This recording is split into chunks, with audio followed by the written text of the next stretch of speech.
Francesca Hong, yet another major Democratic candidate who's all in on abolishing the police and is running for governor of Wisconsin, says, I think that my perfect world would be a world without prisons, because we all see the humanity in one another, and then we know nobody's disposable. What's your response to that? Bill Maher, just like so many establishment Democrats, is completely melting down over democratic socialism. Bill Maher says he's considering leaving the Democratic Party over this, and now he's going after Democratic Socialists on his show, including Francesca Hong, who is running for governor of Wisconsin. We're going to take a look at clips from Bill Maher's show, as well as Francesca Hong appearing on Caitlin Collins' show to defend herself and respond to the criticism. I'm also going to share my thoughts on everything that's happening here, because there's a lot to unpack. So let's get into it together. We are less than 24 hours away from the polls closing in one of the biggest Senate primary races ahead of this November's midterm elections. Across Michigan, tonight, the challengers in the state's Democratic Senate primary made their closing pitches to voters. Congresswoman Haley Stevens rallied in Grand Rapids, selling herself as the better choice to take on the Republican Mike Rogers come November. Meanwhile, her progressive challenger, Abdul El-Sayed, closed his campaign out in Detroit as he is looking to take on Democratic Party leaders in Washington. There is a reason why Republicans are already spending thousands and thousands of dollars meddling in this primary, trying to maybe get their preferred candidate. Look, when it comes to Michigan, I run through anyone and anything to stand up for us.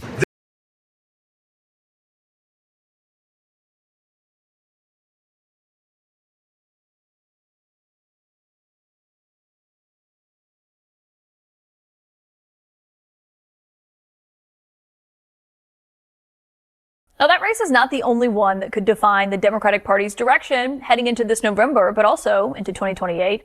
There was a big shakeup last week in Wisconsin that has highlighted progressive momentum in the governor's race there. The former Lieutenant Governor, Mandela Barnes, became the second Democratic candidate to drop out within a span of just 2 weeks. Without naming the Democratic Socialist who is leading in those primary polls, Barnes suggested that person would likely become the party's nominee. And my source tonight is that candidate, the Democratic Socialist, Francesca Hong. And thank you for being here. When it comes to Michigan, you have not endorsed in that race. Abdul El-Sayed said he's not a Democratic Socialist. He's obviously the progressive in that race. Do you want him to win tomorrow night?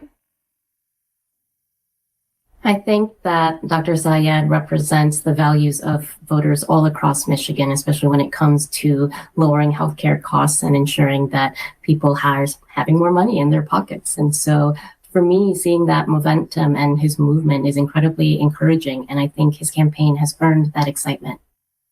If Haley Stevens beats him tomorrow, what do you think that says about the argument that moderate Democrats are better poised to beat Republicans in November?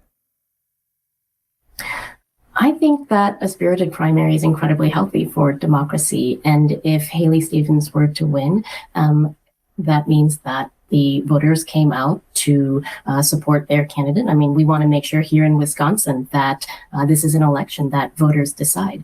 But Wisconsin is unique. We have Ron Johnson and Tammy Baldwin. It's pretty hard to measure and understand where our voters are. But that's fortunately, we've held over 350 events, have knocked over 100,000 doors, and have a great understanding of what voters care about. And that's permanent affordability and a Wisconsin government that cares for everyone.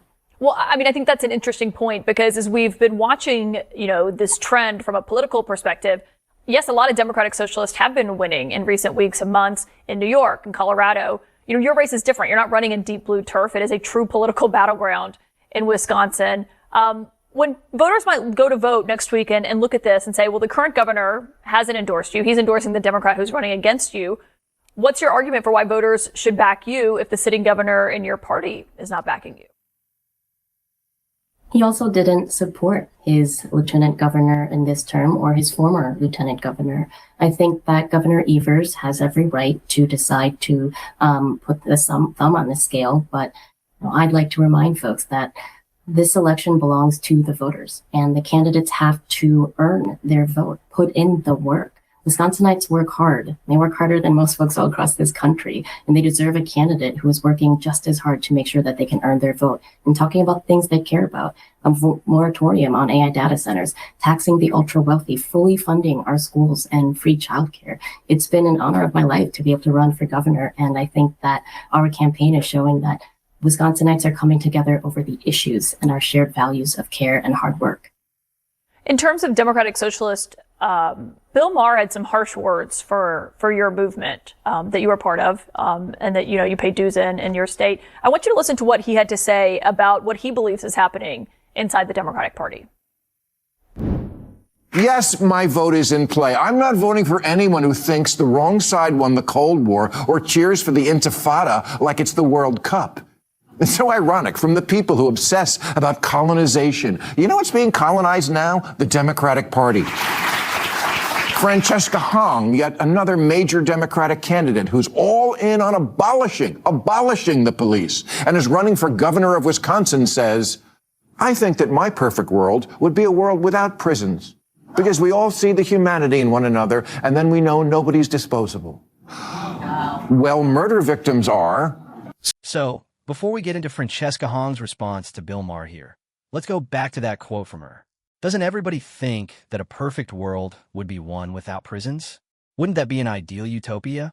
A world with no prisons, no war, and peace, where nobody has to worry about medical bills if they get sick, nobody has to worry about retirement, and nobody has to worry about how they're going to afford child care. That's what Democratic Socialists are talking about. To me, that's a world that any sane, rational person would want. So Bill Maher is acting like Francesca Hong, and anybody else who's a Democratic Socialist or an actual progressive, like Bernie Sanders or AOC, are the radicals because of what they want. But I would argue that the centrists, the establishment Democrats like Bill Maher, are actually the radicals. They're the ones who are against these ideas of having no prisons, having no war, and making sure people don't go bankrupt just because they get sick. And that's why more and more people, including more and more Democrats, are now identifying with Democratic Socialists or Social Democrats. Now let's hear what Francesca Hong's response is. The humanity in one another, and then we know nobody's disposable. The police, and I won't. I think that my perfect world would be a world without prisons, because we all see the humanity in one another, and then we know nobody's disposable. Well, murder victims are. What's your response to that? No, the governor cannot defund the police, and I won't defund the police. And I'm not interested in abolishing prisons. What I am interested in is being serious about safety. And that means ensuring that law enforcement has the training that they need, and that we're holding law enforcement that break the law accountable. What also means that we have to be tough on causes if we're going to be tough on crime, and investing in the things that we know prevent crime, like funding schools, great out-of-school programs, making sure that we have mental health resources and addiction resources, good housing, and fair, healthier healthcare. So, and it's, those photos that he put up, I think he had to, because the real story is when you look at our campaign events and the people who are organizing repair cafes and coming together at bowling alleys and first-time voters talking to people who may have not have voted in the last 6 years, there is an immense amount of joy and creativity and people feeling excited to be engaged in politics. That's what this campaign is about. And we're talking about the issues that they care about. And I think it's important that we help voters feel like they belong before we make them believe in something. And that's what's been really great about running a grassroots movement. You said you don't support abolishing prisons. Do you still hold the view that you laid out in May, which was that in a perfect world, it would be a world without prisons? I think talking about what may be aspirational and then understanding the role of the governor, what they can and cannot do, and what is implementable right now. These are different conversations. If we're going to be serious about public safety and ensure that everyone's human right to feel safe is what we are trying to do, we have to make sure that the system right now that is incarcerating more Black and brown men than any other state in the country right now, where we have our schools are having to go to referenda just to try to figure out if they can keep the lights on, making sure that we are delivering solutions, not focusing on labels or slogans, because governing ultimately is about making sure that we're working with our partners in communities on the issues that they care about. Well, and obviously Tom Tiffany, who, if you win the primary, will be the Republican that you're facing. He keeps bringing up your past positions, what you've said. He said the facts are louder than campaign spin was his comment earlier.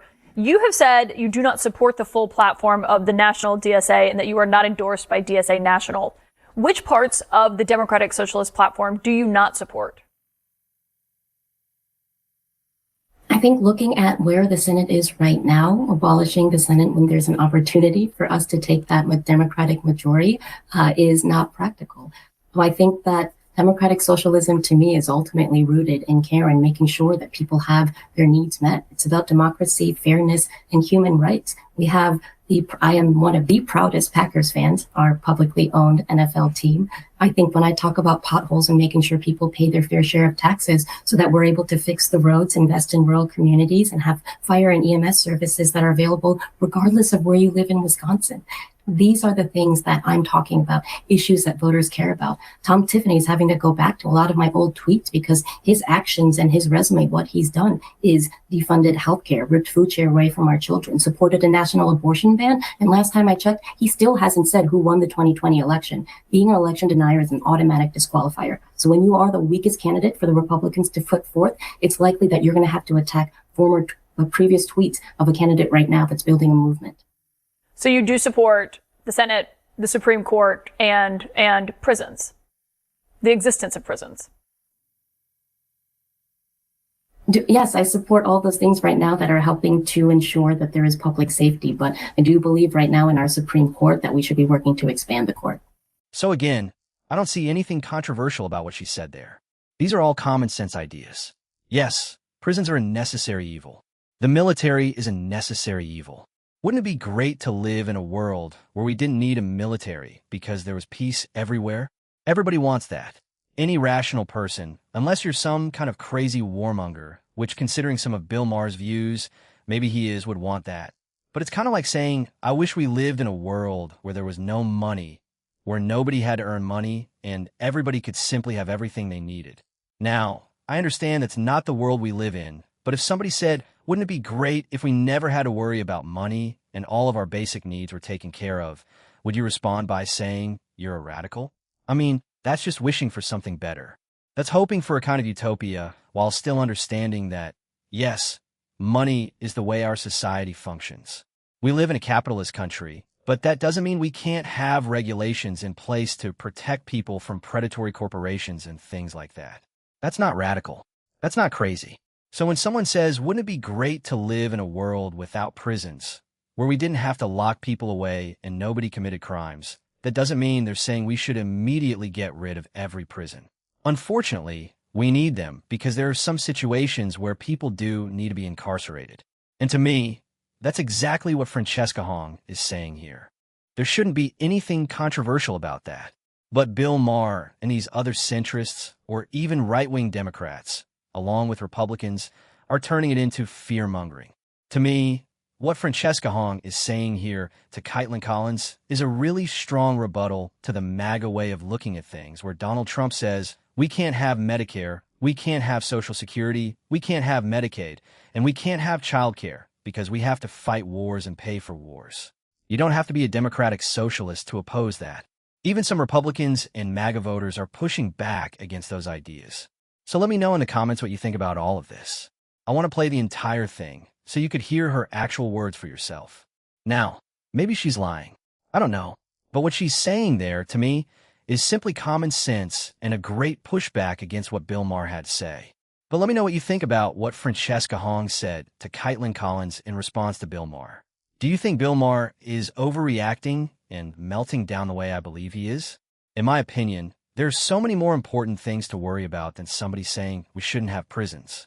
But let me know what you think in the comments, and make sure to give me a like and subscribe.